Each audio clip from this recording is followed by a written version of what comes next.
Welcome everyone to the Michigan International Speedway. We are back stateside for the rest of the season. If I remember correctly, we are here for round number 6, the Berserker Industries 200 here at Michigan for the Full Sim Racing Association.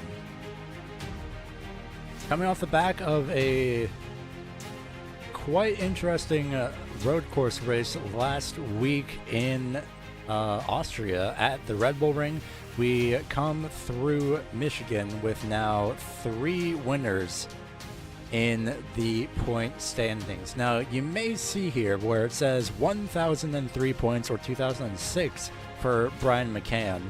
That is now the new way that we are going to be doing points, is that the winner will get technically 1,003 points to showcase that they are now locked into the playoffs, essentially, the round of 12 going into the next portion of the season. Qualifying is currently underway. In fact, qualifying is no longer underway. We'll take a look at the schedule in a few moments, but first, we're going to go ahead and pull up your starting grid for this afternoon's race here at Michigan. Starting on the front row, it's going to be Brian McCann and Corey Mower rounding out the top 2 rows, or starting off in the top 2 rows, I should be saying.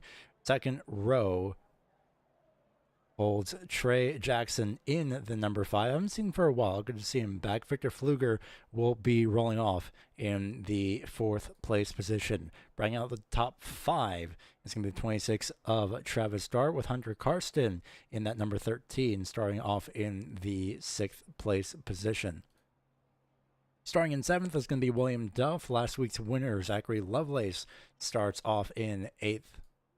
And then moving on to rounding out the top 10 is going to be Tony Brent and Chris Chavez Ezri.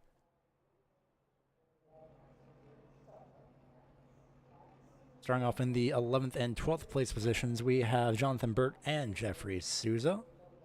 As we get shots of the cars here on pit road as they line up.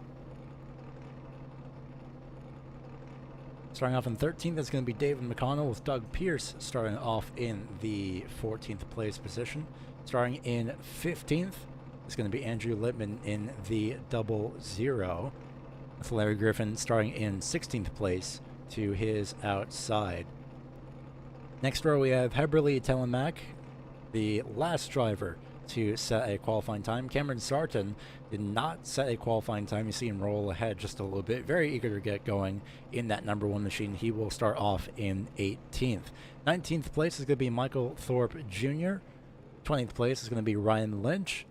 And then 21st position is rounded out by the 46 of Jared Claude.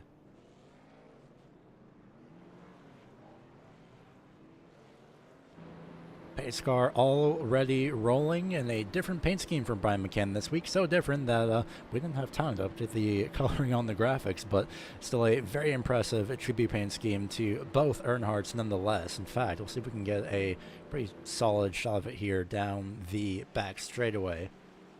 Only 1 main pace lap here. This is the best thing we could probably get for the most part, but we'll go back on board so you can see that car, the combined 8 and the combined 3. That is absolutely incredible. That is how you do a tribute paint scheme. Especially with the touch of the Oreo. I'm not sure if the Oreo car was an actual car or a concept for Dale Jr.'s number 8, but it does look like it does belong on that car. I'm not an expert with these things, but if the Oreo car was a thing, then it was a thing for a very short while. Either that, or I just never seen it before, which it might be the latter. But regardless, the pace car has pulled off the field in control of the flagman. Green flag, green flag. We hear the call from the tower. Green flag flies here at Michigan.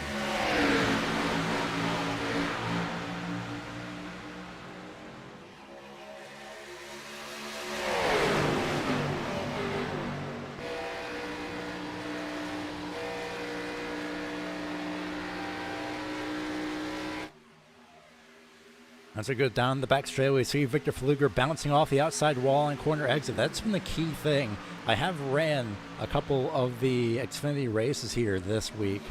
A couple of the, I think mainly Cup Series races as well, where the car just has a gravitational pull towards the outside. You get a lot of understeer here. It's Brian McCann leads the first lap. We take a look at Victor Fluger trying to defend against Trey Jackson using the slipstream of Corey Mower. Directly ahead of him using the top side. We'll be seeing a lot of different lane choices here as well. Some of the lane choices might be quite similar as Fluger bounces off the outside wall again. Holds on to it though.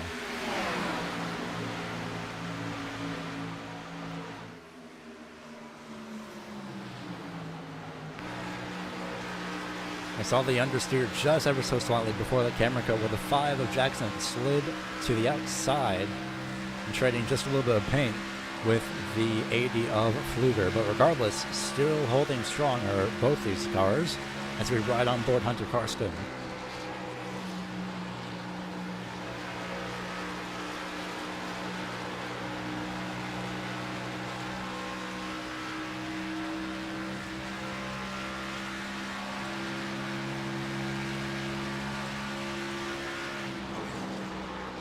You hear him scrape against the outside wall as Travis Stark gets by, moves himself into the 5th place position, and you probably notice the, albeit darker than what it should be, red numbers on the timing tower. Those 3 drivers are the ones that have effectively locked themselves into the playoffs. Brian McCann showing how, pretty much how it's about to get done here, but looks like for this track so far, Corey Mower has a different idea in mind. In the meantime, that's a voice crack and a half. In the meantime,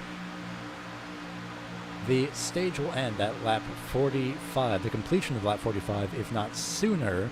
And if it does end sooner, such as reasons for a caution, then we'll keep it on race control as well as update you and let you know what the rulebook says about stages ending early due to yellow flags. But we do not get stage cautions.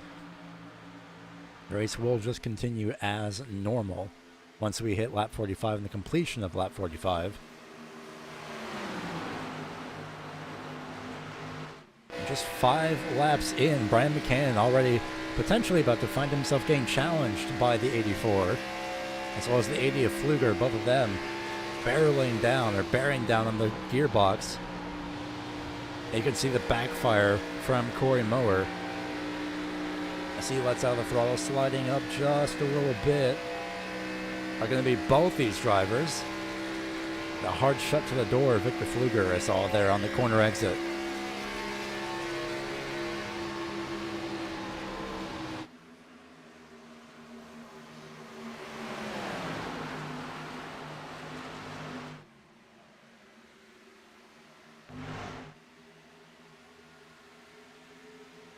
Down the back straightaway we go. Do we see him move for the lead? Yes, we do. As the 84 of Mower will dive to the inside, lifts off the throttle as much as he can so he doesn't slide to the outside.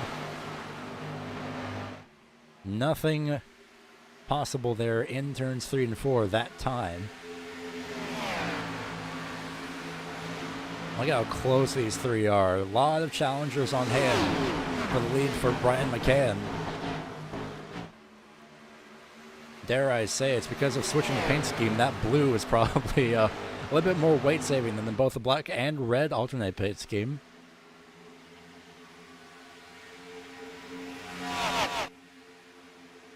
Down into turns 3 and 4, no move able to be made by Corey Mower just yet.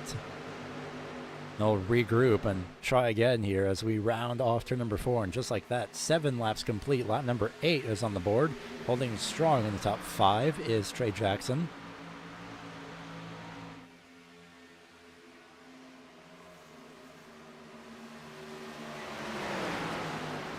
Trying to peek around to the outside is the 84. Can he get anything done? No, not yet.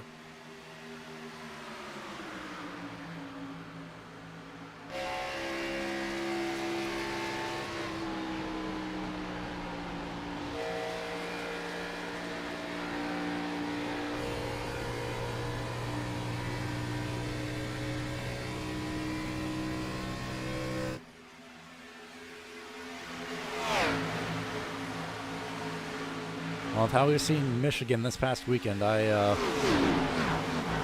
would be very surprised if we somehow don't get at least one flip of some sort throughout this event.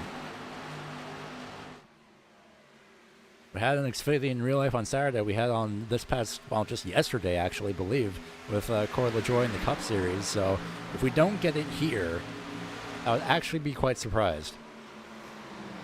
But that's even if we get a caution of NA form. That's the main thing. Look at Pfluger ripping the outside lane. Able to carry the momentum as much as he wanted, because that will put him in line for getting sent down to 4th place as Trey Jackson moves up to 3rd. Travis Dart probably thought about side drafting. Decides against it. Keeps that gap between himself and Victor Pfluger. The gap is rapidly shrinking, however, between Corey Mower and Brian McCann. Mower trying every which way to even just lead a lap at this point, I think. That is Hunter Carson keeping a very close eye on the battles directly ahead of him. Looking to strike in case anything does happen. Dart slides up a little bit, just keeps it on the power. Enough to avoid running to the side of Victor Pfluger. We'll be seeing that a lot this afternoon, I am quite sure.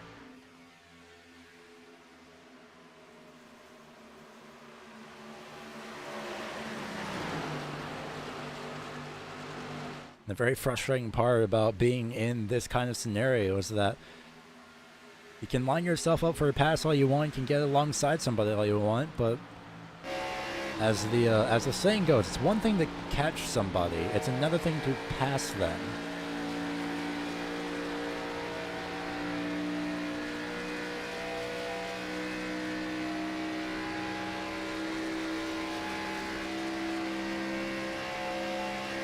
Laps complete. Main battle between Travis Dart and Victor Pfluger.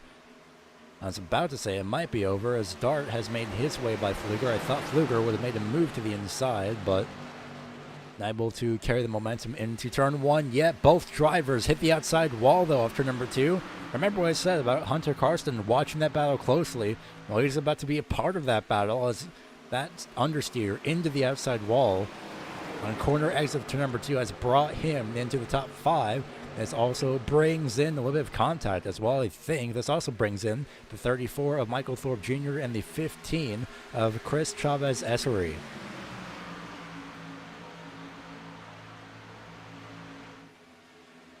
Side by side for 5th. Hunter Karsten well off the throttle, trying to get back into it, trying to get the car to rotate, trying to stay off the side of the 80. Not the most possible, but he'll stick to that left rear fender all the way down the back stretch.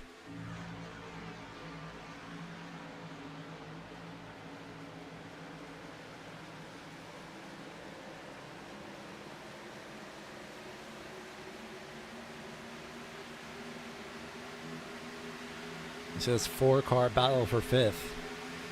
Making its way through the, I guess, the front stretch, technically. Here comes Michael Thorpe Jr. trying to look to the inside of Hunter Karsten. And look at the slide of the 80 of Victor Pfluger. What an angle to look at that from as well on corner exit. He's already burning up the right rear tire. This is going to allow Michael Thorpe Jr. to follow through and capitalize. Thorpe knows a lot about sliding out of corner exit. He did that quite a bit at Motegi, as well as, well, the Motegi Oval to be more specific, as well as a couple corners on corner exit at the Red Bull Ring just last week. I thought Carson was maybe going to split the middle 3 wide. He has the opportunity, but he decides against it. Look at all these different lanes being run as well through turns 1 and 2. 4 cars, and yet a few of them still have the same idea of running the exact same lane. Pfluger able to carry the momentum off the corner. So he'll stave off the offensive attempts of all 3 cars behind him.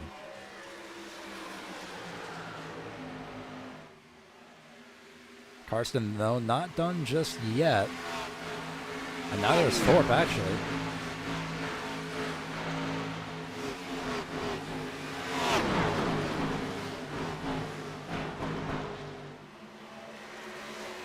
this very closely. And speaking of watching something very closely, it's Corey Mower watching the back bumper of Travis Starr very closely, who managed to get by for second place. Down the back straightaway they go.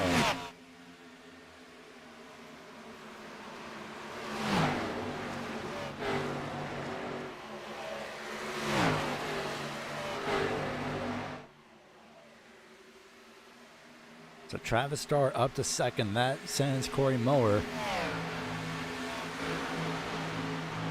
into the third place position. This basically means Travis Starr as well is the only driver who started in the top 5, is now in the top 3. Brian McCann started first. He's still first. Travis Starr started 5th. He is now second. Corey Mower, wow, that is the 80 of Victor Pfluger off to the inside in the background. Did he slide too much? What has happened to the number 80 machine? Well off the pace. Is he going to go to pit road? I don't see physical damage. And he will stay out of pit road, but we'll definitely take a look at that and see what happened there off of turn number 2. The 80 all over the place.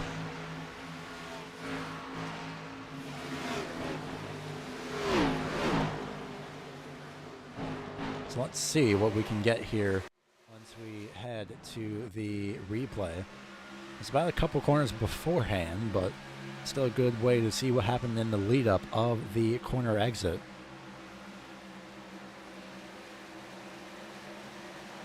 So what has happened to Pfluger? Running up on the top side. It's the outside wall. Oh, I think. And then he just backs out. I guess he thought Karsten was way more to the, a little bit closer than anticipated. Take a look one more time. Right on board in car.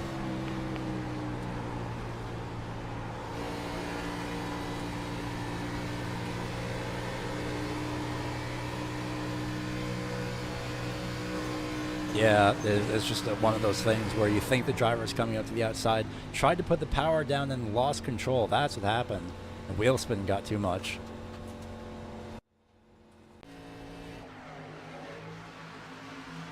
Well, just perfect timing, because look at this. When we come back live, it is Travis Starr going to the inside. Can he do what Victor Pfluger couldn't do, or Corey Mower, I should say?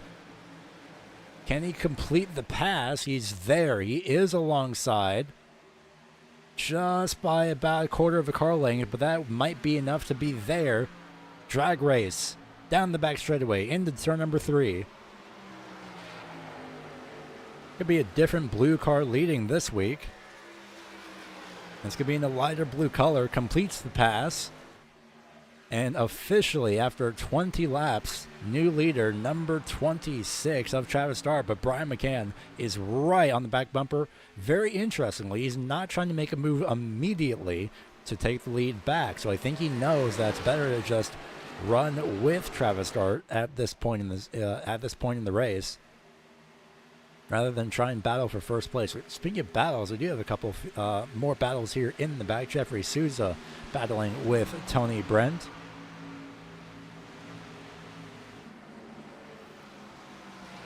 That battle looks to have gone to Jeffrey Souza for the time being. And in fact, Jared Claude and David McConnell, the 46 and 22 respectively, side by side for 13th place, exiting turn number 4. And the better exit goes to the 22. And now that we have the 26 of Travis Starr in the lead, this is a very appropriate time to bring up the live point standings. And as a bit muddled as they are, this also takes the real-time points into account of where everybody is. This would lock Travis Starr in. That red color definitely needs to be pushed up a little bit to be more, to be less maroon and more red. But regardless, this would put Travis Starr effectively tied with Sarton and Lovelace with the 1,003 points. But regardless, it'll still lock Travis Starr in into the top 12.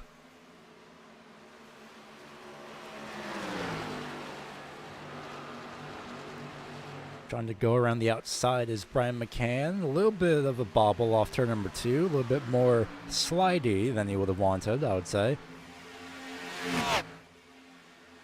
But regardless, he does hold control and just sticks right in the wheel tracks of Travis Starr. That is actually very interesting. As meanwhile, Corey Mower and Trey Jackson, may be doing battle of their own. Same goes for Michael Thorpe Jr. and Chris Chavez Essery. Same goes for Hunter Karsten and Cameron Sarton, who has, as per usual, made his way up through the field after starting in the back after not setting a qualifying time.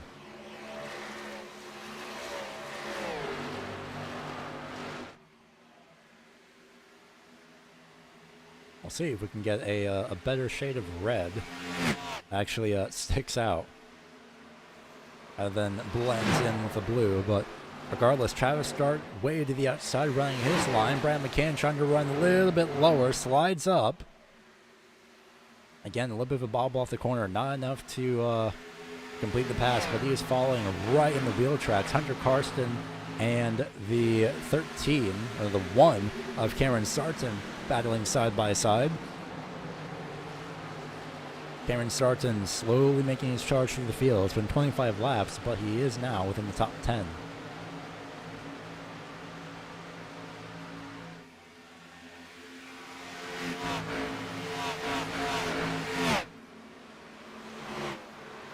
Diving down to the very inside groove, right on that yellow line, and that will be enough to clear Hunter Karsten for 7th place.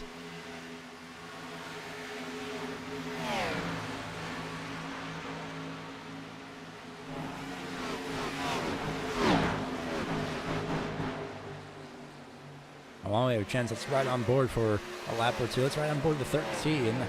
Let's ride on board the number 1. See what he sees as we take a lap around Michigan.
You also hear the throttle control of Cameron Sarton.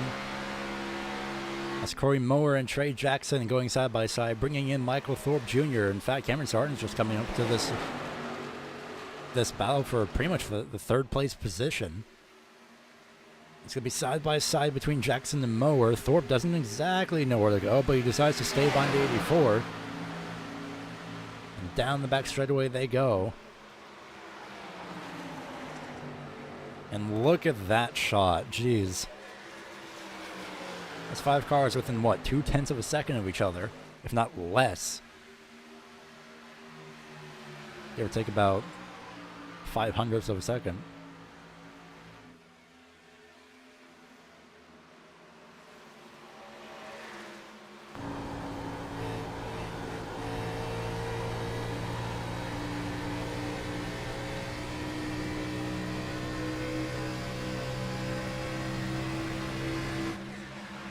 Trey Jackson didn't get the best move off the corner that he wanted. In fact, you probably might have seen it just by the timing tower, just below the timing tower, where Sarton gave a little bit of a push down the back straightaway to Chris Chavez Essery, trying to keep this group together, trying to make sure that neither of them really fall out of the chance for this battle. Again, stage ends at the completion of lap 45.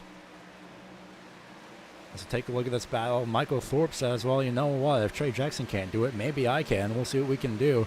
But not able to make a move. Does the 15? No, he does not. He instead stays behind the 34. Both the 1 and the 15 taking the same line, just about.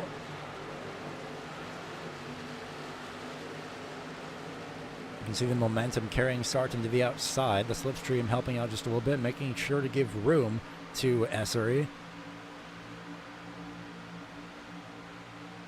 No one can necessarily dethrone Michael or Corey Mower for third place, I don't think, but Brian McCann could probably dethrone Travis Start for the lead.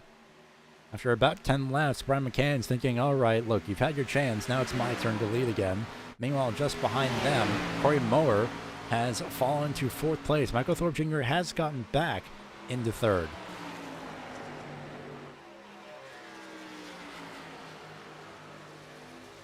Correction, for the first time, Michael Thorpe Jr. has gotten into third.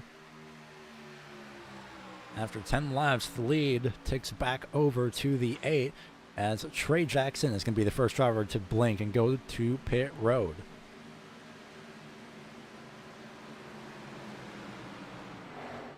And meanwhile, off to number 2, drifting out of the corners, Brian McCann, hitting the outside wall, is Travis Dart. Both these drivers pushing hard.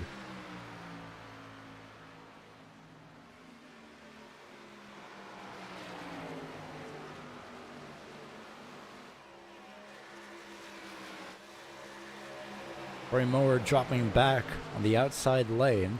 No one else looks to be coming to pit road this time by. So Trey Jackson might have something in mind, though. I'll see how things go. His pit stop was 14.6 seconds, so 4 tires and fuel. So a standard pit stop, not only something to just get to the end of the stage. There's Trey Jackson. He is now 1 lap down.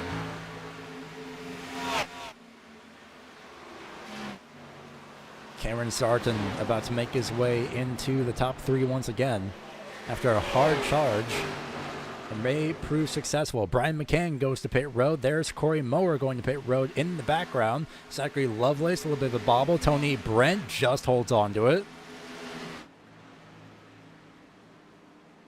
Now we play the fun game of seeing the last pit lap of these drivers and wondering who is going to blink next. We'll see if Trey Jackson is able to capitalize on this. His entire duration going down pit road was 41.2 seconds. Considering his pit stop was 14.6 seconds, pretty sure he didn't speed. Oh, Cameron Sarton's coming to pit road. Same goes for the 15 of Chris Travis Esri and Hunter Karsten. All of them able to control the brake just in time. As we see how busy it is here on the pit exit. And bad news for Trey Jackson. Brian McCann has gotten on pit road after 38.8 seconds.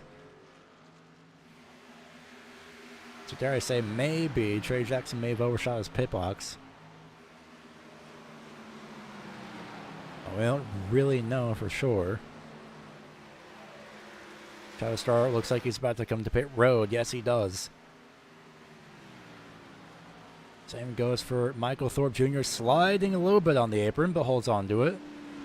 Jeffrey Souza stays out. Does Andrew Littman come to pit road? A little tentative, but he does.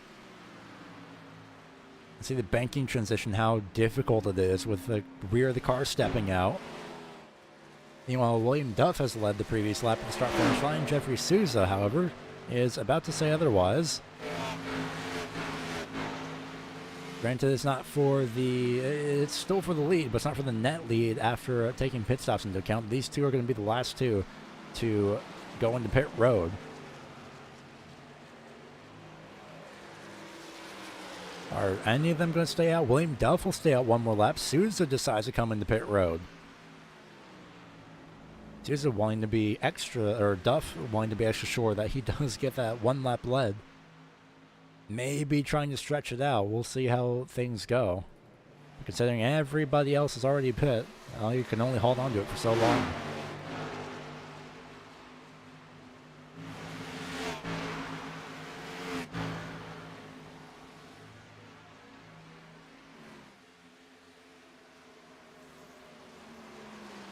So net leader is Brian McCann all the way in turn number 1. Meanwhile, William Duff in turns 3 and 4, he does decide to relinquish the lead. He will go into pit road. So now net lead is Brian McCann all the way in the back straightaway. Luckily for William Duff, he actually does now lead this lap after staying out for a little bit, so he does lead one more lap.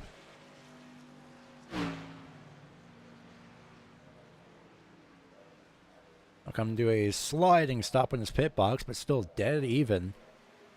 And there is Brian McCann. Stage ends at the completion of lap 45. Trey Jackson all the way back here, and he's bringing a few friends with him. That'll be in the form of Travis Starr and Corey Mower.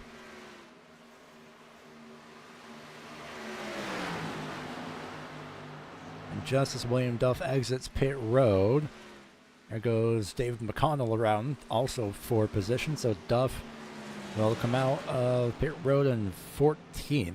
Not too bad. Meanwhile, for P3, is a side-by-side battle between the 84 and the 5, and just barely shutting the door with millimeters to spare is Corey Mower. That is wild. That's precision on another level of knowing that you are clear.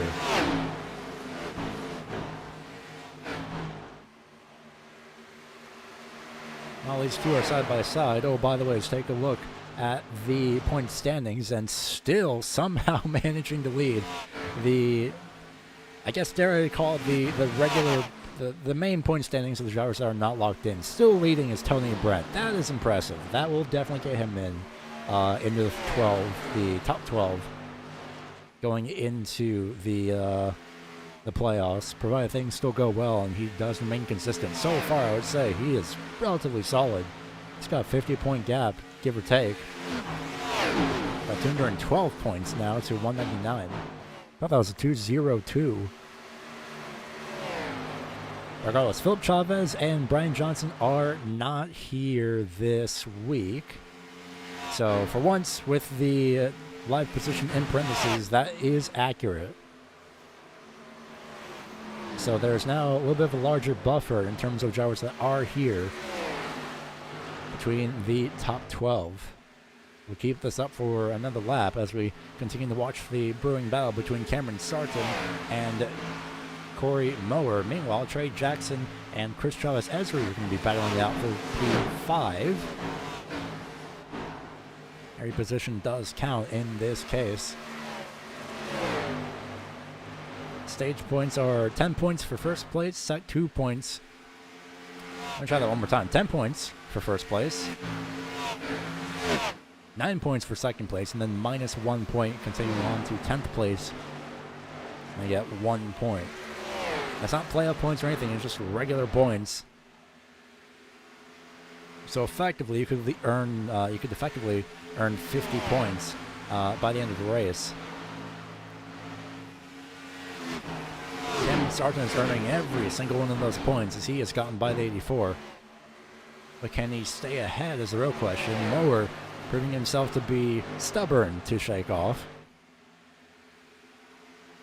Lap time between the top two.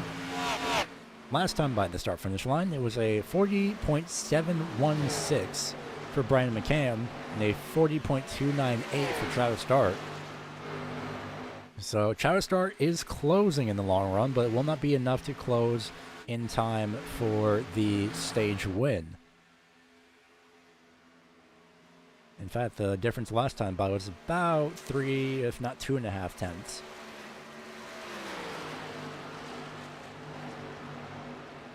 Effectively the closest battle on track right here between the 5 and the 34, and well, just like that, it's already over. Zachary Lovelace lurking in the background in case anything does happen. First, third, and 8th are currently all the locked-in drivers.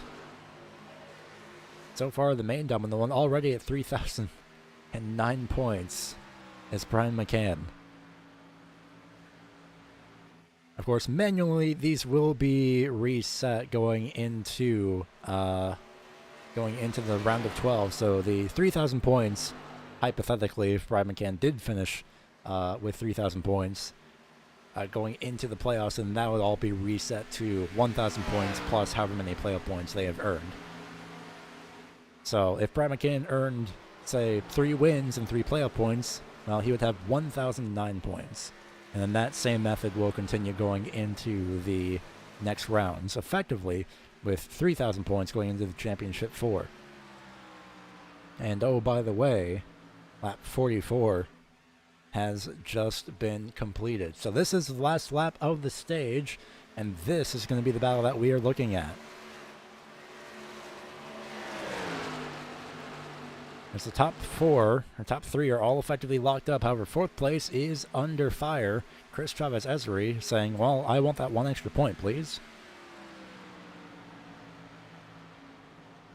Corey Mower is going to be fighting as best he can off to number 4. Brian McCann wins the stage. Travis starts 2nd place. 3rd place, Cameron Sargent, who will get 4th with the momentum on the outside lane. It is Chris Chavez Ezri, just by a car length. And Hunter Karsten does finish the stage just in time as well. And now it's time to look at the run to the end. As Brian McCann continues to lead, we are just barely about to reach the halfway point of this race.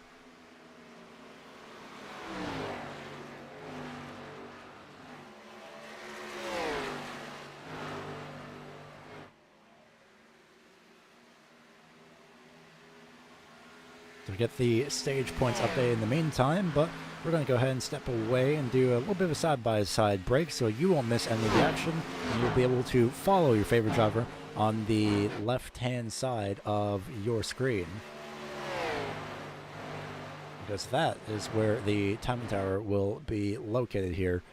So you get to follow along with your favorite driver. So we will be back, but you won't miss any bit of the action.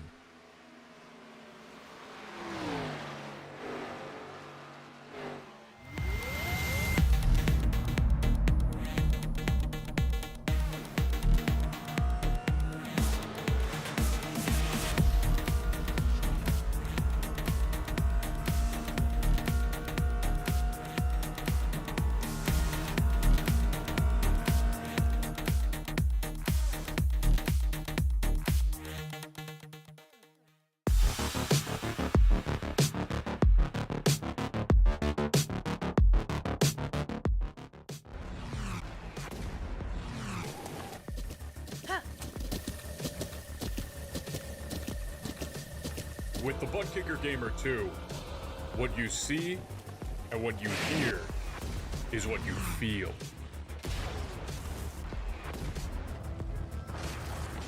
Butt Kicker. The future is feeling.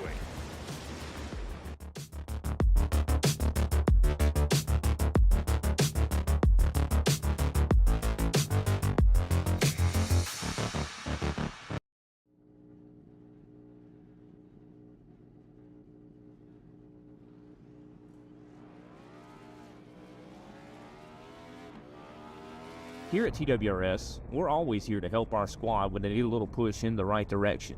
That's just who we are. We're a beautifully diverse group of goofballs dedicated to driving fake race cars as fast as possible.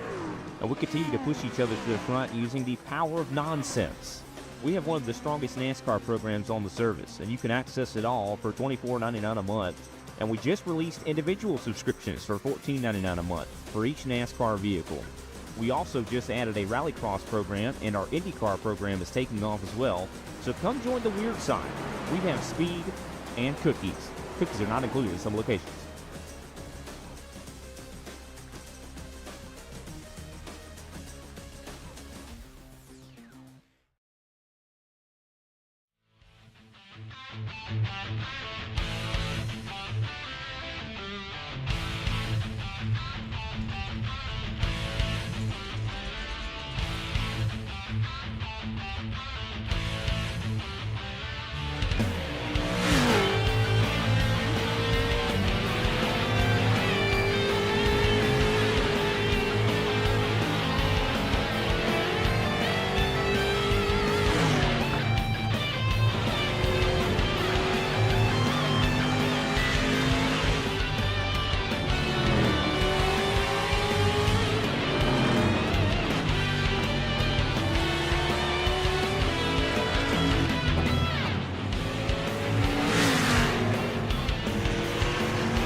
And we are back live and still taking a look at this battle, and have been for the last few laps between Michael Thorpe Jr. and Chris Travis Essery. And just as we come back, we also see a battle for the lead. Travis Dart to the inside lane, just slides by, quite literally, I think. And number 8 of Brian McCann moved the 26 back into the lead. And here are the points as these drivers stand. Hypothetically, it should be also updated with the stage points taken into account for everyone except the drivers that are locked in, because they're locked in. We don't technically have to score them until the next portion of the season, to the playoff portion.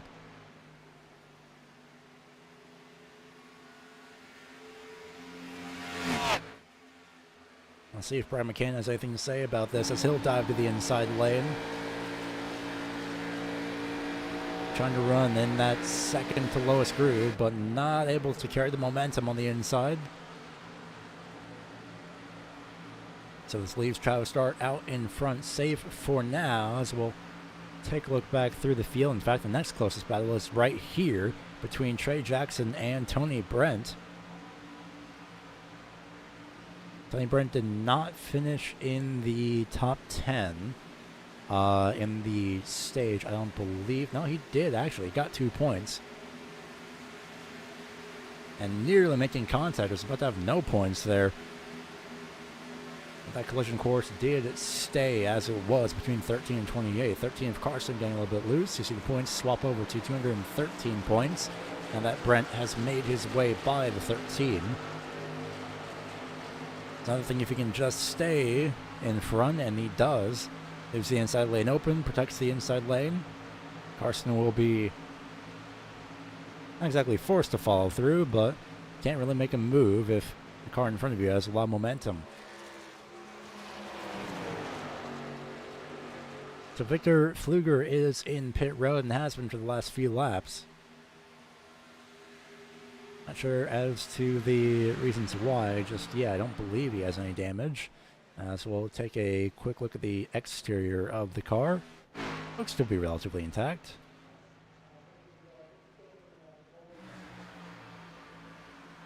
Something that probably won't be intact here is Travis Dart's lead.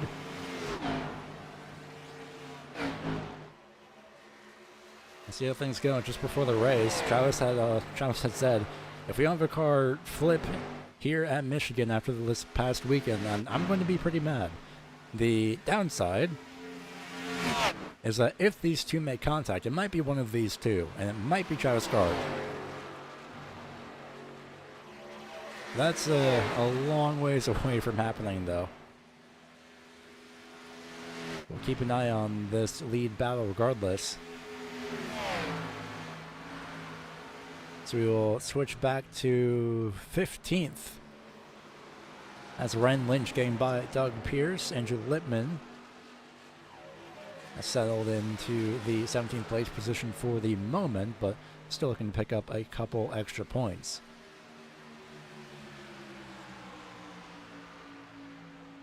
Aside from the gap between Pierce and Lynch, the next closest battle is a tie between McCann and Dart, and Hunter Carson and Tony Brent. Maybe a little bit of a slide off the corner for the 39, or just a lower exit than anticipated. Still holding strong out front is Travis Dart. This is, however, bringing in Cameron Sarton by 0.2 of a second. Markedly, Sarton is 0.2 of a second faster than both Brian McCann and Travis Dart the last time by the start-finish line. So if I were these two, I'd be a little bit worried looking in my mirrors. Should be expecting pit stops anytime soon, as the first run was about 30 to 35 laps. At least drivers will be able to make it to the end. My guess is that the lap pit window is basically lap 60 to 70, and that's if you just barely want to make it.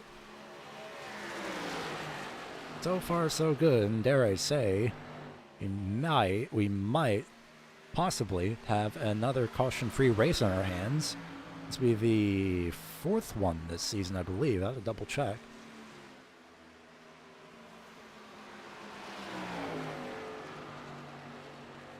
It would be the 4th one out of technicality, 3rd if you don't include Red Bull Ring. And oh, well, something that might not be included anymore here is, oh, I was going to say Travis starts to lead, but he just carried the momentum off the corner. Enough to retain that lead for the moment. Every single lap, Cameron Sarton is just getting closer and closer and closer. No doubt you might be keeping an eye on that gap. Shrinking and shrinking more and more and more from 0.6 of a second as it continues to shrink over on the timing tower on the left-hand side of the screen.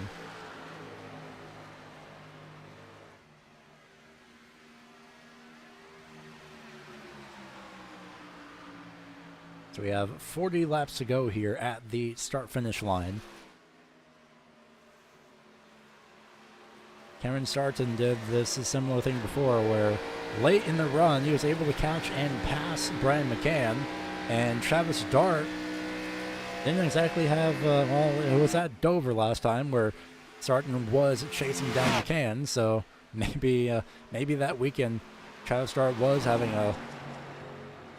the right rear complaining in just a little bit. Same with Cameron Sarton after the race. He had said, yeah, I think it was Cameron Sarton at least, if I remember correctly, where even he said, yeah, no, the right rear was cooked by the time we were pit. That's a lot paraphrasing. Let's watch Travis Dart here on the live championship points as the positions change, and there he goes. Back down into 7th place. So not necessarily unsafe, not necessarily in danger from pitting, as Jeffrey Souza is going to be the first driver to go to pit road. Larry Griffin will be the next one to follow suit. Not necessarily in danger of falling out of the top 12, I should be saying, for Travis Dart. But not necessarily safe. He has about a 40-ish point buffer, 30 or so, but watch as he goes back into the lead here and jumps right up to 2nd. And as he's going to get passed by Brian McCann here on the back straightaway on corner exit. Well, maybe. We'll see. Drag race between these two. And it does change at the timing line. So that's going to be flipping back and forth for a while. We'll just dismiss that for the time being, as Travis Dart would pretty much be about 7th place. Give or take a few points, depending on how the rest of this race goes. And throughout all this time, just sitting by, watching this happen, is Cameron Sarton. More drivers going to pit road. That is Michael Thorpe Jr. and Chris Chavez-Esri. Did either of them have any sort of a spin going into pit road? I don't believe so. Just getting those pit boxes. Michael Thorpe, did he overshoot? No, he did not. Just barely in his pit box is Esri. And just to the inside line is going to be Cameron Sarton. Does he go to pit road now that he's got the clean air, or is he going to go ahead and lead a lap? Brian McCann, surprisingly, does go to pit road. He'll be the first to blink out of these three. Staying in 4th gear the entire time as well, as we see the battle continue for the lead. More drivers to pit road. Looks to be everyone is relatively safe entering pit road. No one hitting the pit wall on corner exit. So you look to be fine. As Cameron Sarton is just bump drafting Travis Dart around the outside. Do either of these drivers go to pit road? No, not yet. That's the part where we will now bring up the previous lap that these drivers had pit. That's not the button. That's the button. The button I hit was the previous lap time. We will bring that up in due course. And there goes Doug Pierce to pit road. Sliding, spinning. That's why I wanted to keep an eye on pit entry. Just nudges the inside wall, but he's not necessarily out of contention, trying to refire it. There he goes, and man, barely with a turning radius. And here comes Cameron Sarton in pit road. Nearly had a little bit of a heart attack there. So it's been a few laps since between Sarton and McCann's pit. Well, I say a few, it's only been 2 laps. It feels to be a lot longer than that. And driving around this track, it'll feel like that. Especially with its 41 or so second lap times. I don't believe Cameron Sarton had overshot his pit box in any way. That is Trey Jackson. Currently sitting in second place. Last pit, lap 31, as the wind of the cars will violently shake the camera there. Jonathan Burt to pit road safely. That's going to be the key thing here. Jared Claude in pit road as well, and with a little bit of smoke trailing behind him, it was Travis Dart going to pit road. Going to take a quick look at that on pit entry. So I want to see how close he was to getting on the pit road. He definitely locked up the tires enough, that is for sure. Flying down, cutting a little bit of the apron, and is that going to be enough?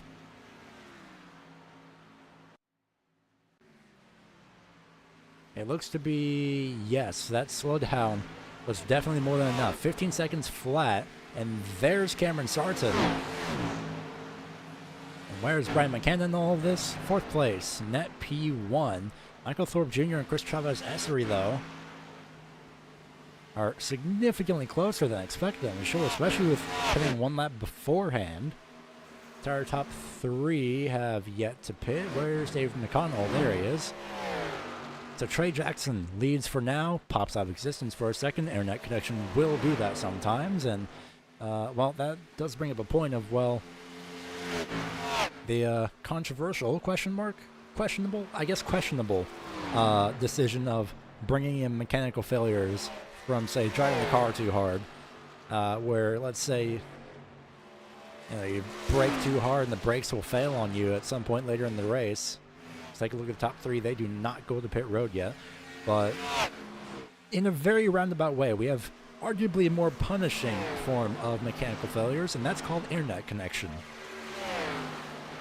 The weather does not care what you are doing with your hobbies, and neither does your internet servers sometimes, or at least outside their control. Things outside of the control of the ISP do not care what you're doing at what time, when you're doing it, how much time you have left. If the internet says, if the internet decides to fail, it will fail, and well, in a very roundabout way, that's kind of the same with mechanical failures.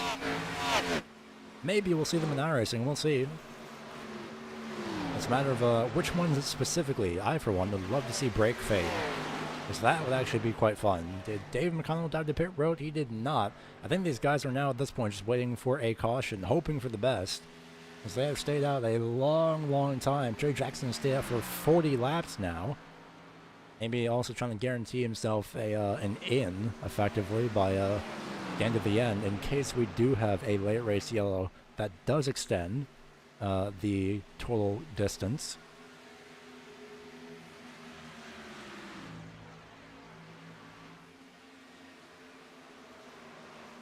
Trey Jackson has gone to pit road. McConnell and Duff have decided to stay out for however many more laps they decide. I'll switch it back to the Gav says Victor Pfluger still in pit road. Still in his pit box. Not sure as to why again, but still in his pit box regardless.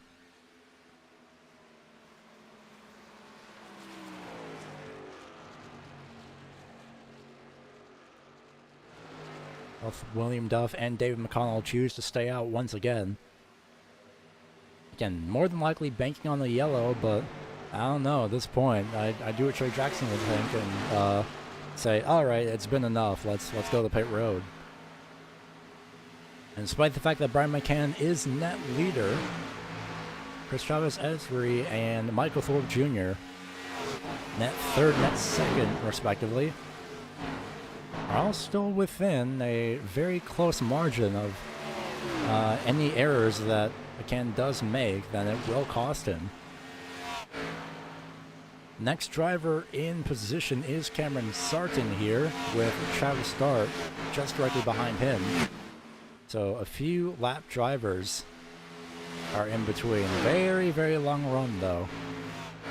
And that gap is very rapidly coming down between McCann and these top two. Difference last time by was 1.2 seconds. Of course, the advantage going to Brian McCann. 41.802 for David McConnell, 40.635 for Brian McCann. I think David McConnell maybe just wants to get a lap lead. William Dove says, well, no. We'll see. Do they come to pit road this time by? Nothing yet. I'm quite surprised that they have stayed out for this long. At this point, we are at 26 laps to go.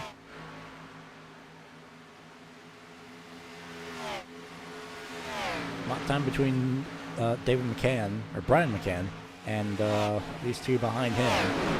0.2 of a second disadvantage for Thorpe and Essery.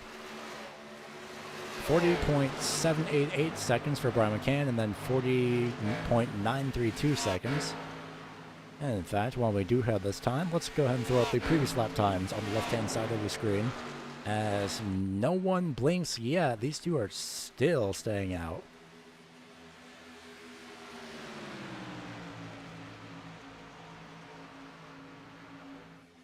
Well, 25 laps to go. Jerry Claude goes by.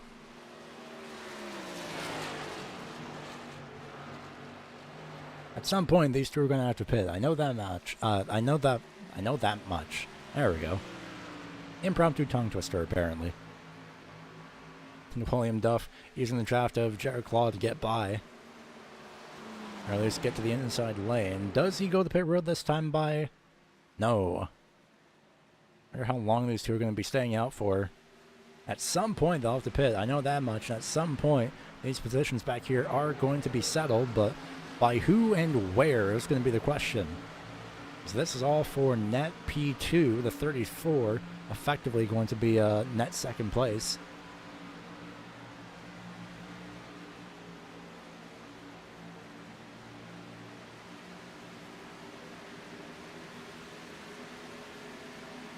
Cameron Sarton showing that he is also the other consistent driver, effectively getting constant top threes pretty much every single race. Survey says, are these two pitting? David McConnell is. Is William Duff? No. Not yet, but David McConnell thinks, alright, can't get a lap lead. Let's go pit road. And that leaves the 17 of William Duff, but still have a lot to go through here. Cameron Sarton has made his way up to P2. Is effectively currently P3, but soon to be second place. Oh, and just sliding up into the outside wall. The understeer for Thorpe was too strong, and that sends him back into the 6th place position. The 6th of Jonathan Burt is not racing for position. He is lapped down. William Duff still has not pit yet, despite the fact there's 23 laps to go. And Travis Dart may have to, he's going to have to make a wise decision here, I would say. Bum draft Cameron Sarton, but McCann is just, once again, in a league of his own. He's actually 0.2 slower last time by, in comparison. What did these two decide to do? As I'm going to be wondering as we go down the back straightaway once again. Travis Dart just going to sit behind and watch. Does William Duff finally go to pit road with 22 laps to go, coming to 21 laps to go? 17 finally relinquishes the lead, although very impressive to keep the lead for as long as he did, especially with how the cycles were. Hopefully it works on his favor, but as reliant on a whole host of other factors.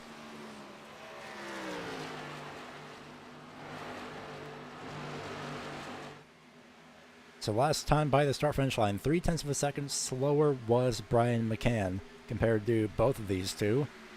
Namely Cameron Sarton, 0.2 of a second slower compared to Travis Dart. But that gap is closing. Keep an eye on that.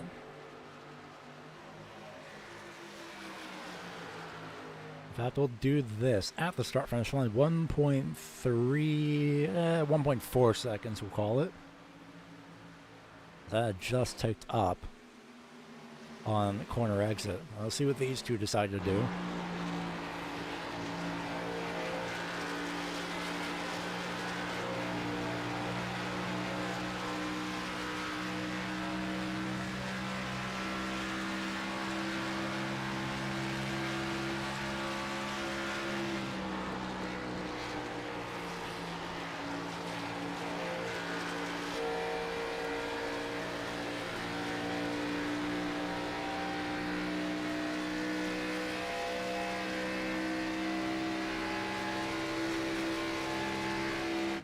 So by about 2.5 tenths per lap, these two are closing in on Brian McCann. In fact, I would say 2 tenths a lap, actually.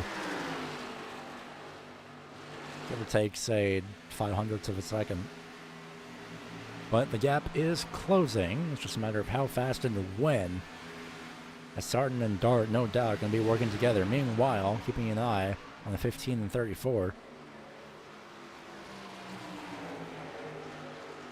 So they battle out for 4th place. Corey Mower, a little bit in no man's land. Still P6, though. He's got Tony Brent behind him. And in fact, this is something we have not yet done through this race. That's going through the field to let's go recap the entire field and see how things have gone so far. So let's start off with the current leader, Brian McCann.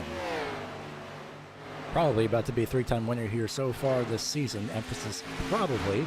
Let's see how things go in the meantime, but he started first, still stays first. Cameron Sarton in 2nd place. He did not set a qualifying time, started 18th, and much like the Red Bull Ring last week, has charged his way through the field. Was not able to get a win last week, but still consistent regardless. Travis Dart has shown that there is somebody that is not named Cameron Sarton who can challenge for the lead on track. I know there's somebody else as well who we saw last week. We'll get to him, but Travis Dart started 5th, currently sits 3rd. As Travis Ezri started 10th, currently sits in 4th. However, it might not be for long. We'll see how things go in the next 17 laps, because he has this driver behind him, Michael Thorpe Jr. Started 19th, also did not set a qualifying time, still consistent, sitting in the top 5 and has been for the past couple of races, give or take.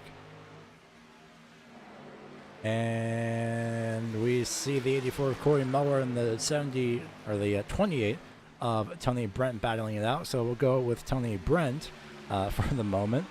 We'll go with Corey Mower. Corey Mower starts 2nd, currently sits 6th, might sit 7th here in a couple moments, but still top 10, I would say, is relatively solid. Tony Brent started 9th, currently sits in 6th. Now the positions have changed and might change one more time here down the back straightaway. And throughout all of this, the other driver who's shown that he can challenge the pace of Brian McCann, at least on the road course, that is Zachary Lovelace. Won last week, advanced himself into the playoffs at the Red Bull Ring. We might see that same dominance at Sonoma later this season. We'll see how things fare.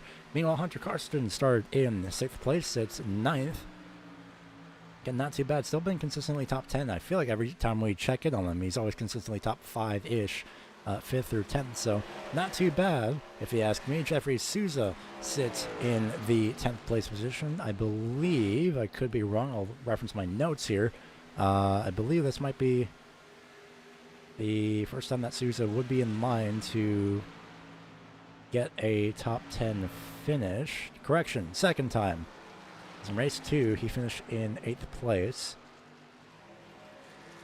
I believe a part-time driver, but regardless, he's here, shown to be a very solid driver. Trey Jackson started 3rd, sits 11th. Great start, but unfortunately, Michigan is being Michigan. The tires not being too kind to him. He sits currently in 11th place. Ryan Lynch Started 20th, sits in 12th. Now I'd say on paper, pretty good.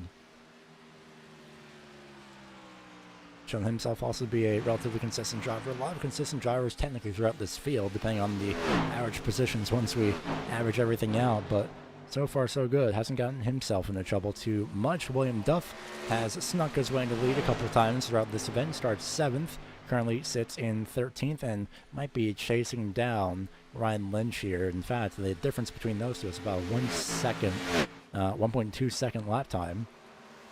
Dave McConnell as well almost led a lap and probably would have if William Duff had not been stubborn and outraced him effectively. So Dave McConnell was the first one to dive to pit road out of those two after sitting effectively second place for a couple laps. He started 13th, currently sits 14th.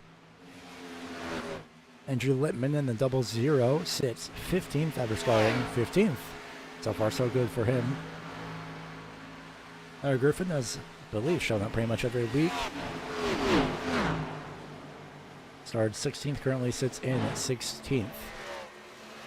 He's gotten a couple of top 10s here and there once the stages have completed, so he does have the pace at times. Let's see if that comes to him later in the season. Doug Pierce started 14th, sits in 17th for the time being. Very quiet race for him, I would say, in a good sense. He's running laps, hoping for the best. Jonathan Burt sits 11th. Started 11th, sits 18th, so on paper could have been a little bit of a better day, but Michigan might not be being too kind to Jonathan Burt either. Heberly Telemac. I'm never not going to pronounce the E, I don't think, in Heberly's name, but regardless, started 17th, since 19th. With the Jets paint scheme still, in fact, quite slow off the corner it sounds like. So probably things not running out to scuff on the 88, but still running regardless. Jared Claude sits in the 20th place position, started 21st. And Victor Pfluger, still technically on track, but has been sitting in pit road for the past 29 minutes and 15 seconds. So I would say effectively one retirement of this race is Victor Pfluger. And what a shame, because he was showing to have so much pace to be competitive for the top 5. Speaking of being competitive for the top 5, that is both Esri and Thorpe. These two are still 4th and 5th. Probably changed a couple positions during the time we were going through the field recapping, but man oh man. By the way, speaking of positions, throughout that entire time, Travis Start has fallen off into 3rd place, so it's another battle between the 8 and the 1.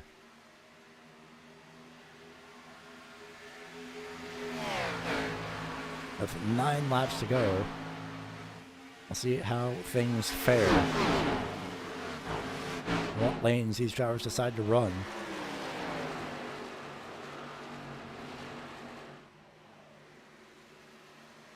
Exit a little bit compromised for Cameron Sarton, but that's no fault of the 00. Paying attention to that on the right-hand side of the screen on corner exit, but no harm, no foul, no contact was made, luckily. Sarton will continue. Do his best attempt to chase down O'Brien McCann. Relatively even lap times at the start-finish line as well. But we will do some comparisons here. There we go.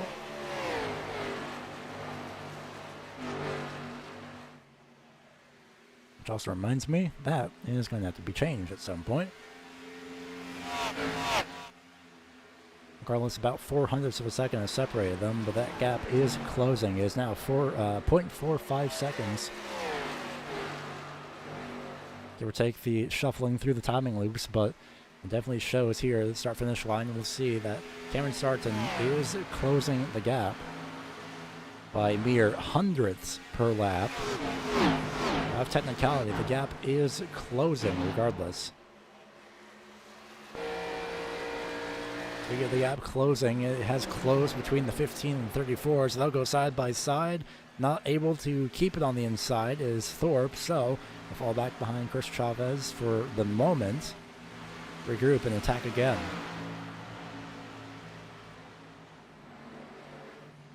Jeffrey Souza getting passed by Trey Jackson for the 10th place position.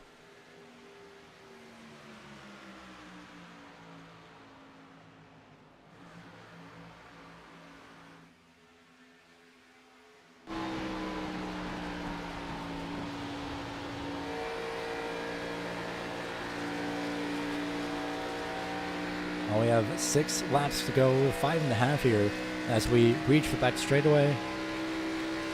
The number 1 machine just getting ever so slightly larger in the mirrors of the 8, lap by lap by lap. That might be effectively closing by about now, last time by was 800ths of a second. So rounding out that, it is pretty much about a 10th of a second. But now effectively in slipstream range with 5 laps to go is Cameron Sarton. Do we get a second 2-time winner this week? Do we get the 3rd win of the season for...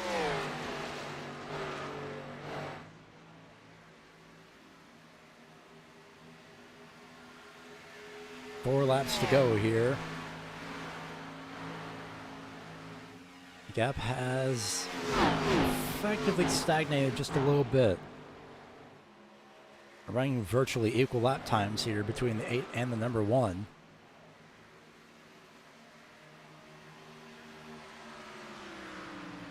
Regardless, with 3.5 laps to go. We'll see what these final 3 laps hold here.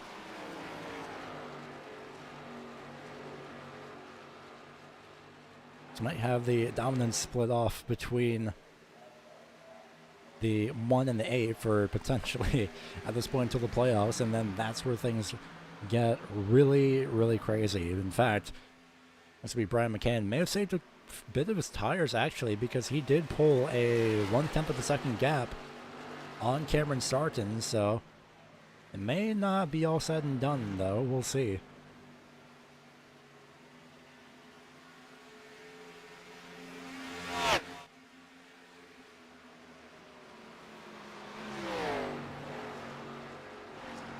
Running a slightly lower line, in fact all the way in the inside of the track, is Cameron Sarton, trying to find whichever line possible to catch up, and he has caught up, but again, hundredths of a second between these two as we reach 2 laps to go here.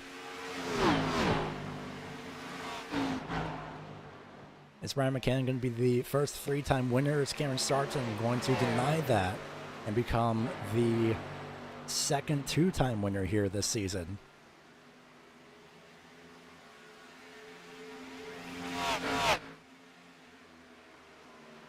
We'll see how things fare. The gap has closed once again. Running well on the inside lane here. As we'll come off turn 4 to the white flag. Final lap this time by. Final attempt for Cameron Sarton to get something done here. Into turn 1 we go. What's the line difference between these two? Running slightly higher by about half a car width as Cameron Sarton, but I don't believe it'll be enough. He might slid. He did slide off turn number 2. Practically drifting off the corner to carry any and all momentum possible. He'll try one more time on the inside, hope that the 8 slides up, but it will not be enough. For the first time this season, sliding all over the place in the background, we have a 3-time winner here in Season 7. And that goes to Brian McCann. Meanwhile, it's about here for 6th place between Tony Brent and Zachary Lovelace. So they're going to be drag racing here down the front straightaway, and it will go to a dead heat. 1,000th of a second is the gap between those two. And that position just went to Tony Brent. What a race. Another caution-free race this season. 3rd natural caution-free race. I say that in the sense of the 3rd caution-free race of the season where we could have had a caution and we didn't. 4th one total, including the Red Bull Ring, but winner here is Brian McCann as he rightfully Burns it down on the front straightaway once again.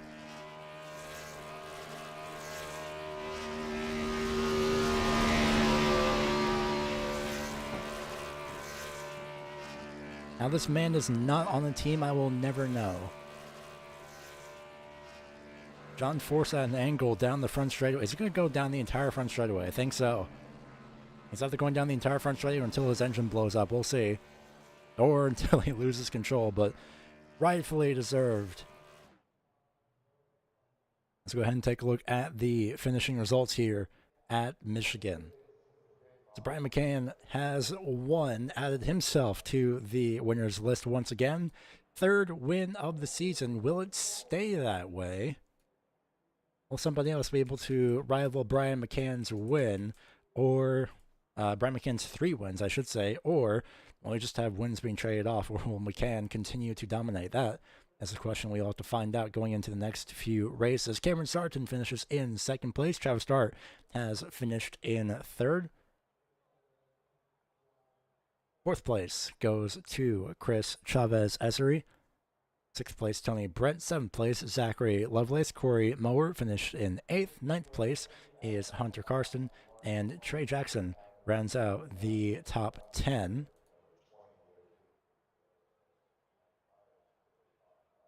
All right, that just reset, so we'll do this the fun way of scrolling in real time. Jeffrey Souza finished in the 11th place position. 12th place has gone to William Duff. David McConnell has finished in 13th. Brian Lynch 14th. And the rest of the field 1 lap or more down. That is Andrew Littman finishing 15th. 16th place, Larry Griffin. 17th place, Doug Pierce. 18th place is Jonathan Burt. 19th place, Jared Claude. And 20th place, Heberly Telemacki. I'm pronouncing the E again. It's Heberly Telemac. I will get this right one day. One of these weeks I will get this right. Rounding out the 21st place position is Victor Fluger. 52 laps down, pulled off early for unknown reasons as far as I'm aware. But in the meantime, we are going to go ahead and throw it to at least the B-roll. Provided I have the correct graphics on screen. There we go. I'll go ahead and just sit back, relax, and take in what exactly has happened here at Michigan. In fact, I'll go ahead and throw it to a quick commercial break for the moment as we'll get ready for the top 3 interviews, as well as looking at the point standings going into Iowa next week. So stand by, and we'll be back momentarily.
We are back live here at Michigan post race with interviews with your top three here in just a couple of months, starting from the third place position, of course, and going into the first place position. And what a race this was! Again, another caution-free race for the season, and of course, it very rightly deserves this. I don't want to say overly dramatic music, but rightfully dramatic music, I think, is the proper wording here we can make. And very well deserved. And very well done. And in fact, speaking of very well done, I would say very well done. In fact, I should say very well done to the one and the only third place finisher, that being Travis Starr in the number 26. Challenged Brian McCann for the lead. You had flashes of that in the early run, but once the race got going, and especially after the track had cooled down with the clouds just happening to appear, still fell back, couldn't keep the pace, but you did manage to get a third place finish out of it regardless. Yeah, I mean, yeah, I had a really good race. I wasn't expecting to be that quick. Um, the setup was pretty good, surprisingly. This is probably the best iRacing fixed setup I've ran since being on the service, so that was cool. Um, but no, McCann did a really good job. Cam started from the back and almost came and beat Brian, so that was even more impressive. But yeah, I mean, overall good race for me. I didn't screw up like I did the last two races, I think it was. I think Dover, I crashed into the pit barrels. And then last week at Red Bull, I messed up on pit entry the first time, and that ruined my race. So just happy I didn't ruin my race. And luckily, the barrels weren't as enticing this week, luckily. And even more luckily, we didn't have any blowovers this week. So I would say that's also a good thing.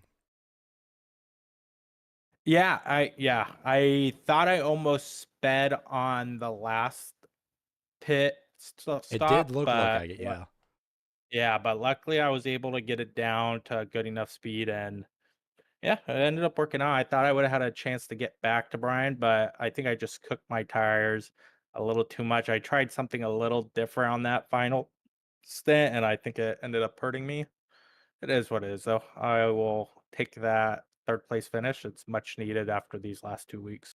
I will say, looking at the point standings now, double checking third, fourth, fifth, you're in a three-way tie for what was effectively, I guess, fourth place in the third, fourth, fifth, sixth place in the standings, actually. But so far looks to be 191 points tied between you, Hunter Karsten, and Chris Essery. So it's still pretty close, despite the fact that we're quite a ways in the season, but definitely something to think ahead for going into Iowa next week. Yeah, I tend to be pretty good at Iowa, so hopefully I can bring that magic back. Um, but we'll definitely see. I hopefully I can somehow get a win. I need to get a win. I haven't won in a while in this league, so hopefully I can get a win there or somewhere soon because I just need one. But it's been fun racing. Hopefully I can just keep it clean. I do all the mistakes I've had were just myself. So at least I have nobody to blame but myself for a lot of the mistakes. And luckily, the fun part of at least sim racing is that it doesn't cost too much, so you could always just look at the replays whenever and learn from that going into the future, which is, I think, always a fun thing. So before we go ahead and let you go celebrate the, I'd say, well-deserved third place finish, go ahead and shout who gets it done for you in that 26. Shout out you up in the booth, Steve, our race control, everybody in our league. If any family is watching, my mom might be watching, so shout out to her. My team, Doug Pierce and Philip Chavez, which Philip was able to race tonight due to other reasons. Our Most sponsors, honorable. Butt Kicker, On the Throttle Racing, and then Team Watson Racing Setups, which me and John build setups for their Xfinity team. So yeah, shout out to all of them. Thanks to you for your time as well. We hope to talk to you again next week in Iowa. Awesome. Thank you. And that is the third place finisher, Travis Dart. I'd say again a pretty well-deserved third place finish, all things considered, especially with all the impromptu changing conditions that even I forgot to bring up as they were happening. But luckily, it didn't amount to too much in the end in terms of how different the track was. I'll go ahead and move on to the second place finisher, that being the number one machine of Cameron Sarton. And probably the thing that he doesn't want to hear is for, once again, finishing behind the number 8 machine for, I think, I want to say third time, but it feels like the third time, but I might have to double check that. Yeah, a lot. I had a steering malfunction in qualifying. I hit the wall and my thing just popped sideways. So Oh, my wheel was at the center was at probably 4 or 5 o'clock the entire race. And in the game it was straight. So that's that annoying. was fun, where the shifters are up and down instead of left or right in front of you. So getting on pit road is sketchy, but so that made me start in the back, and I don't know how we're gonna fix it, but we'll get going for here in a couple weeks. But overall, I thought I had him, but he said his tires good the last run, and I burnt mine up just a tick too much and couldn't get the run in 3 and 4 like I had been. So, oh well. I will say, stick around after. I might know the exact. Well, I might not know the exact issue. Depends on the wheel, but stick around after to help as best I can. But regardless, you mean to tell me? Hold on. So you mean to tell me you raced this entire race with basically the noon indicator of your wheel almost completely inverted? Yes, sir. Oh my goodness! You just have you have Very fun. the very most interesting weeks apparently for the past couple weeks. Yeah. Everything's just revolving around you. I don't know, but luckily you're locked in, so luckily not too much to worry about going forward, at least not until somehow blanking on the elimination race. I think it's around Sonoma. I know that much. But next week is Iowa, so a track that I believe Xfinity cars are quite familiar with in real life too, and I think the Cup Series has debuted at this year or last year, or is about to. I'll have to catch up on that. But regardless, Iowa next week, a fan favorite track, I would say, for multi-groove racing on a shorter oval. So, what are your thoughts heading into, of course, a pretty enjoyable track, I would say? Yeah, well, I'm out on a work trip next week, so y'all get a break from me for a week. So I'll be back for Darlington, but Iowa for the boys should be fun. Luckily, it's my worst short track, so I'm not really too disappointed in missing. I can't really get that place down, so I'll reconvene and head over to Darlington, where I feel pretty good at.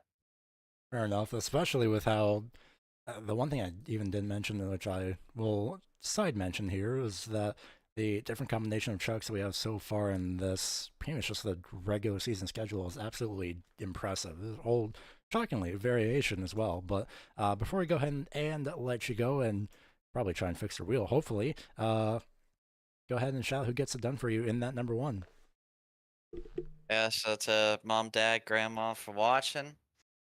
Get yourself up in the booth, Travis putting on the league every week, and John, whenever he gets off his bad work schedule, to come back and so I can have an actual teammate. So it's a little lonely, but that's okay. So we'll see you in a couple weeks and appreciate it. Thank you for your time. We hope to see you once again in a couple weeks here at Darlington. Yeah, see you. And that is the number one machine of Cameron Sarton, apparently running with a entirely inverted wheel, which even I wouldn't be expecting.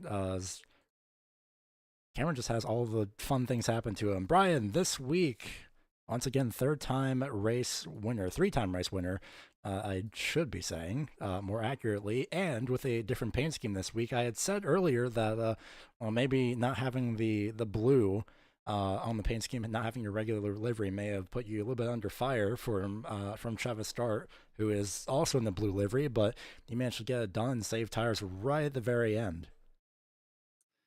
Yeah, it's a nice paint scheme coming out here taking a win.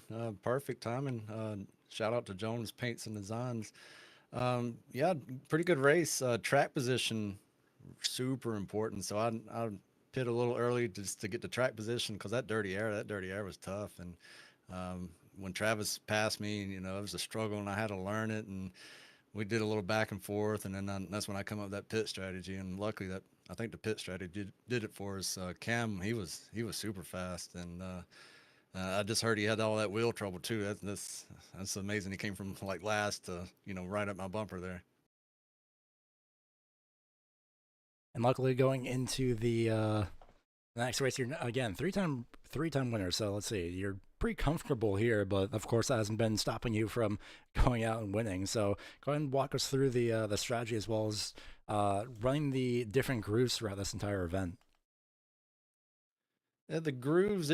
I think Travis was the one that showed me the better groove once he got around me. So once I saw that, I was like, oh, okay, I'll start doing that. And then, you know, that helped me out the rest of the race. But it's just having to save the tire and keep it balanced. If you got it a little off balance, if you got a little rear heavy, you know, you could easily start sliding the rear way too much. So you just had to keep it happy, and it would keep on going. And speaking of keeping on going, we'll definitely be keep going into Iowa for the next race. So your thoughts on that as we head to the first, I guess I would say first, I think it is the first short track of the main season, under a mile, I think. It's Iowa. It's been a while, but it might be like a 0.75 mile track, but another short oval we'll go with. Yeah, I like the track. I do believe it will be our first short track, so it'd be a little change up from what we've been doing. But it's like you were saying earlier, this schedule that we got is pretty amazing schedule because we go to short track, then we go straight to Darlington, and Darlington's my favorite. So back to back, pretty good tracks. We'll see how things fare, especially with a whole bunch of tracks of your favorites lined up all for you going into the next few weeks. But before we go ahead and let you go ahead and shout out who gets it done for you in that number 8 machine. Yeah, my family, you for doing the broadcasts, league admins for putting this on, or sponsors for helping out. Repeat 1975, my spotter. Jones Paints and Designs on the paint scheme. And everybody watching tonight, and drivers, and thank you. And thank you for your time once again. We hope to talk to you again next week.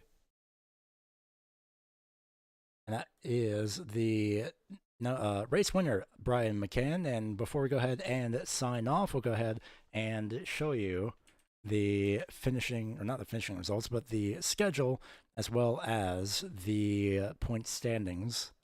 I'll probably think about that in reverse order, the point standings and then the schedule going into Iowa for next week. But a very fun race here at Michigan, caution-free once again for the third time this season. It's been absolutely a wonderful championship run so far. And well, I referenced it earlier now, you get to take a look for yourselves here as we take a look at the championship standings. 3-time race winner is Brian McCann, setting himself so far ahead. That will be reset once we get to the round of 12. Everybody will be reset to 1,000 points, and then however many playoff points they have, if any. But regardless, Tony Brent still remains the lead driver in the, I guess, regular points standings at this rate, is one way to put it. Michael Thorpe still in the second place position. He sits 5th. And then there's that 3-way tie for 6th, 7th, and 8th, all at 191 points. Hunter Karsten, Travis Start, Chris Chavez, Ezri, Ryan Lynch is a little bit, I would say, kind of in the safe zone between himself and both Jonathan Burt and William Duff. Both of them sit at 151 points. Jared Claude sits at P12 with 149 points, with Philip Chavez and Corey Mower a little bit in line behind the strike, sitting at 143 points and 141 points, respectively. We see Larry Griffin in 15th with 132 points. Ryan Johnson was not able to make it this week, so he'll retain that 129-point total. Victor Pfluger gets 122 points, 112 points to Billy Telemack. Doug Pierce with 110. Trey Jackson with 104. David McConnell and Jeffrey Souza tied for 57 points between 21st and 22nd. Close between John Dart and Andrew Medlin, both 48 points and 47 points respectively. Andrew Littman with 35 points, then Bill Dart with 28 points. That being said, we will then look into the schedule for the upcoming portion of this season. Once that decides to bring itself up, there we go. Of course, race 1, we had Andrew Medlin win, but of course, because he is a part-time driver, he's ineligible, technically, to be immediately locked into the championship positions. So, Brian McCann with 2 wins in a row at both Atlanta caution-free, and then Motegi, and then Dover, Cameron Sarton had broken that streak, also a caution-free race. Red Bull Ring, Zachary Lovelace had shown he is the road course master, and technically a caution-free race. And then another natural caution-free race this week with Brian McCann winning here at Michigan. Next week is Iowa as we round out the month of August, and then throughout the month of September, we started off with Darlington and the Charlotte Oval, and then a doubleheader at the Nashville Fairgrounds. We'll see and adjust accordingly on how things will go for point calculations then. We might have to finagle some stuff together, but we'll see. As far as I know, it will be both races. The results of both races will be averaged potentially into the next closest positions, but we'll see how things go as that comes up. And then we head to Bristol to round out the month of September. Kansas, for some reason, a very tiny font. We'll start off the round or the month of October. Sonoma at race 13, and then the last race of the regular season, a last chance effort to get in if somebody needs to. It is at Talladega, where quite literally anything can happen. We saw how Daytona has ended with a 3-wide finish, the winner finishing backwards, 3 wide somehow, even through that, and a blowover at the last portion of that race. But even still, Talladega might bring something different going into the playoffs. But that will do it as we have taken a look at everything so far. Thank you so much for tuning in to the Racing Line Network. We will hopefully see you next week at Iowa, and maybe, potentially, possibly, thinking about it, might bring another series or 2 on board in the future. Maybe, probably, more an iRacing official series, but we'll see how things go. Probably won't happen. It might just be the league, depending on, especially with real-life scheduling, so we'll see how things go in the meantime. But regardless, thank you all so much for tuning in. Hopefully you enjoyed, and we will see you all next week at Iowa.